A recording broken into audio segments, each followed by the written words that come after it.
तुम्हाला माहिती आहे का, एका संगीतकाराने चित्रपटाच्या वितरकांनी तो चित्रपट वितरित करण्यासाठी त्यांना चहा प्यायला आमंत्रित केलं होतं. चहा पिऊन झाल्यावर संगीतकार त्या वितरकांना घेऊन मरीन ड्राईव्हवर गेला आणि त्या चित्रपटातील गाणी त्यांना ऐकवली. गाणी ऐकल्यावर वितरक एवढे प्रभावित झाले की त्यांनी लगेच कॉन्ट्रॅक्टवर सह्या केल्या. ठरल्याप्रमाणे वितरकांनी हा चित्रपट प्रदर्शित केला आणि तो होता आखे. आणि चित्रपटासाठी एवढी खटपट करणारे ज्येष्ठ संगीतकार होते मदन मोहन. 25 जून 1924 रोजी म्हणजे आत्ताच्या इराक देशातील बगदाद इथे मदन मोहन यांचा जन्म झाला. त्यांचं पूर्ण नाव मदन मोहन कोहली असं होतं. जन्माच्या काही वर्षातच त्यांचं पूर्ण कुटुंब पाकिस्तानातील चकवाल या त्यांच्या मूळ गावी परत आलं. लाहोर इथल्या शाळेत असताना मदन मोहन यांनी करतार सिंग यांच्याकडे काही काळ संगीताचं शिक्षण घेतलं.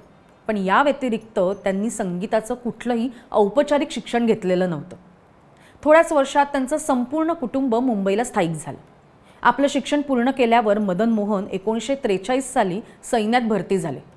2 वर्षांनी सैन्यातील नोकरी सोडून ते ऑल इंडिया रेडिओ लखनौ इथे प्रोग्राम असिस्टंट म्हणून रुजू झाले.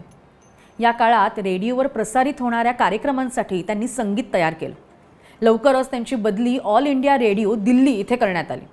पण तिकडे काही खास काम नसल्यामुळे 1947 साली नोकरी सोडून ते मुंबईला परत आले. नंतर त्यांनी गायक म्हणून आपलं नशीब आजमावायचं ठरवलं. लता मंगेशकर यांच्याबरोबर शहीद या चित्रपटासाठी त्यांनी काही गाणीसुद्धा गायली. पण हा चित्रपट आणि ती गाणी ही काही प्रदर्शित झाली नाहीत.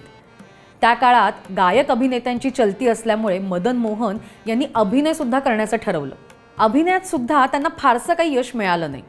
मग SD बर्मन आणि श्याम सुंदर या दोन्ही दिग्गज संगीतकारांकडे त्यांनी सहाय्यक म्हणून काम केलं. बरेच चढ उतार आले, पण मदन मोहन यांनी आपले प्रयत्न काही सोडले नाहीत. 1950 साली प्रदर्शित झालेल्या आखे या चित्रपटातून त्यांनी संगीतकार म्हणून पदार्पण केलं. मगाशी सांगितलेलं वितरकांना तयार करण्याचं काम त्यांनी या चित्रपटासाठी केलं होतं.